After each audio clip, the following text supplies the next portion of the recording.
Hello guys, welcome to Mini's life style. இன்றைக்கி என்னோட டே vlog எப்படி போச்சுன்னு ஷார்ட் அண்ட் ஸ்வீட்டாக பார்க்கலாம் வாங்க. மார்னிங் எழும்புனதும் ரிஃப்ரெஷ் ஆகிட்டேன். ஆடிட்டு பெட்டெல்லாம் கிளியர் பண்ணி போட்டுட்டு தலையெல்லாம் மாறிட்டு அப்படியே டோரை ஓப்பன் பண்ணி பார்த்தா டைம் 7:30 ஆகிடுச்சு. அப்படியே வெளியில் கிளைமேட் எல்லாம் பார்க்க சூப்பராக இருந்துச்சு. அப்படியே ஒரு பக்கம் குக்கிங் ஒர்க்கெல்லாம் போயிட்டு இருந்துச்சு. பிகாஸ் என்னோடய மதரின்லாம் இன்றைக்கி கொஞ்சம் வேலை விஷயமாக வெளியில் போக வேண்டியதாக இருந்துச்சு. அப்படியே என்னோடய பிரதரின்லா ஆம்லேட் கேட்டாங்க. அவங்களுக்கு ஒரு ஆம்லேட்டும் போட்டு கொடுத்துட்டு வெசல்ஸ் எல்லாம் வாஷ் பண்ணி நீட்டாக கிளியர் பண்ணி வச்சுட்டேன்.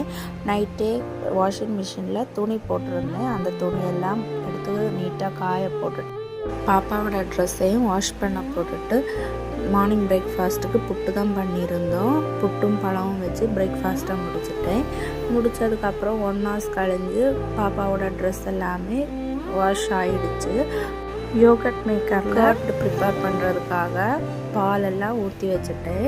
அப்படியே இந்த கிளைமேட்டுக்கு ஒரு ஜூஸ் குடிக்கலான்னு தோணுச்சு. ஸோ பீட்ரூட்டில் ஒரு ஜூஸ் அடித்து அதையும் குடிச்சிட்டு மார்னிங்கே குக்கிங் ஒர்க் முடிஞ்சனால ஆஃப்டர்நூனெல்லாம் குளிச்சுட்டு அதுக்கப்புறம் லஞ்சும் சாப்பிட்டாச்சு. உங்களுக்கு இன்றைக்கி டே எப்படி போச்சுன்னு கமெண்ட் பண்ணுங்கள். பாய்.